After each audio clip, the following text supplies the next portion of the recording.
ধোঁয়ায় মোড়া কারখানার ভেতর ভারী যন্ত্রের গর্জন আর শ্রমিকদের তৎপরতার মাঝে হঠাৎই দেখা গেল উত্তর কোরিয়ার সর্বোচ্চ নেতা কিম জং উনকে।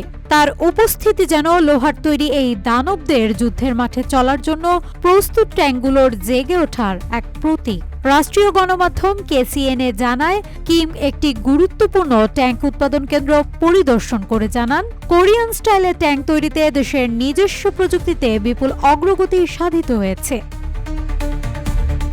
নেতা কিম জং উন সম্প্রতি এক বক্তব্যে দ্বিতীয় সাঁজোয়া বিপ্লবের ঘোষণা দিয়েছেন, যা দেশটির সামরিক কৌশল এবং অস্ত্র উন্নয়নের ক্ষেত্রে একটি গুরুত্বপূর্ণ মাইলফলক হিসেবে বিবেচিত হচ্ছে।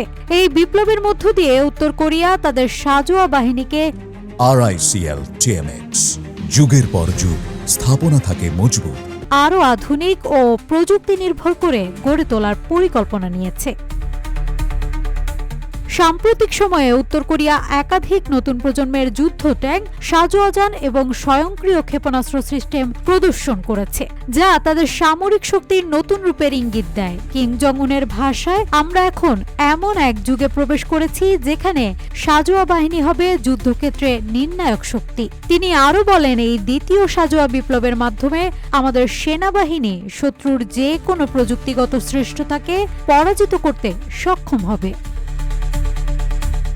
বিশ্লেষকদের মতে এই ঘোষণার পেছনে একদিকে যেমন দক্ষিণ কোরিয়া ও যুক্তরাষ্ট্রের সঙ্গে উত্তেজনাপূর্ণ সম্পর্ক রয়েছে, অন্যদিকে এটি কিম জং উনের অভ্যন্তরীণ নেতৃত্বের শক্তি প্রদর্শনেরও একটি কৌশল।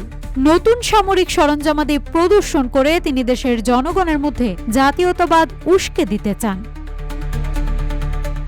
গত কয়েক মাসে উত্তর কোরিয়া বিভিন্ন ক্ষেপণাস্ত্র পরীক্ষা চালিয়েছে এবং রাশিয়া ও চীনের সঙ্গে ঘনিষ্ঠ সামরিক ও কৌশলগত সম্পর্ক জোরদার করেছে।